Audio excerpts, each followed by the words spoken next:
1852 में एक इनाम कमीशन की स्थापना की गई। इसका उद्देश्य भूमिकर रहित जागीरों का पता करके उन्हें छीनना था। डलहौजी का शासनकाल उसके व्यक्तिगत सिद्धांत डॉक्ट्रिन ऑफ लैप्स के कारण अधिक याद किया जाता है। इस नीति के तहत अंग्रेजी साम्राज्य में विलय किए गए राज्य थे सर्वप्रथम सतारा 1848 में, जैतपुर बुंदेलखंड और संबलपुर उड़ीसा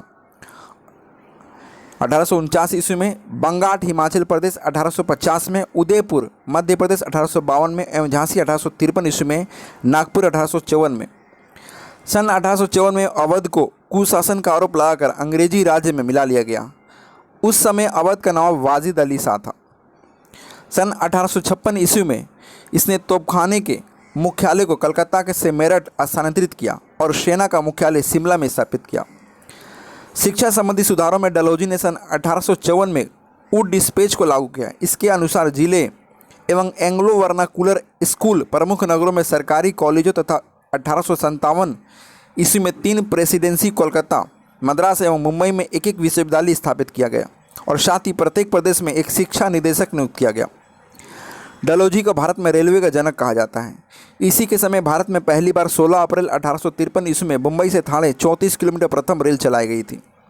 सन 1854 में नया पोस्ट ऑफिस एक्ट पारित हुआ और भारत में पहली बार डाक टिकट का प्रचलन प्रारंभ हुआ। इसने प्रथम रूप से भारत में पहली बार सार्वजनिक निर्माण विभाग की स्थापना की। इसने सन 1854 ईस्वी में एक स्वतंत्र विभाग के रूप में लोक सेवा विभाग की स्थापना की। इसी के समय 1853 में कलकत्ता एवं आगरा के बीच पहली बार बिजली से संचालित तार सेवा शुरू की गई। इसने शिमला को ग्रीष्मकालीन राजधानी बनाया। इसी के समय भारतीय नागरिक सेवा के लिए पहली बार प्रतियोगिता परीक्षा शुरू की गई। लॉर्ड डलहौजी ने नर बलि प्रथा को रोकने का भी प्रयास किया। लॉर्ड कैनिंग यह भारत में कंपनी द्वारा नियुक्त अंतिम गवर्नर जनरल तथा ब्रिटिश सम्राट के अधीन नियुक्त भारत का प्रथम वायसराय था। इसके समय की सबसे महत्वपूर्ण घटना थी सन 1857 का ऐतिहासिक विद्रोह। इसी विद्रोह के बाद प्रशासनिक सुधार के अंतर्गत भारत का शासन कंपनी के हाथों से सीधे ब्रिटिश सरकार के नियंत्रण में ले लिया गया। कैनिंग के समय इंडियन हाईकोर्ट एक्ट पारित हुआ, जिसके द्वारा बम्बई, कलकत्ता तथा मद्रास में एक उच्च न्यायालय की स्थापना 1856 ईस्वी में की गई। कैनिंग के समय ही एक सन 1856 ईस्वी में विधवा पुनर्विवाह अधिनियम पारित हुआ। मैकाले द्वारा पारूपित दंड संहिता को 1858 ईस्वी में कानून बना दिया गया तथा सन 1859 ईस्वी में अपराध विधान संहिता लागू की गई।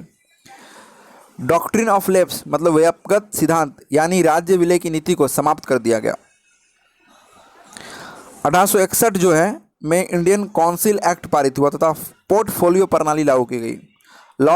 लॉर्ड एल्गिन 1862 से 63 इसने वहाबी आंदोलन का दमन किया। 1863 में धर्मशाला हिमाचल प्रदेश में इसकी मृत्यु हो गई।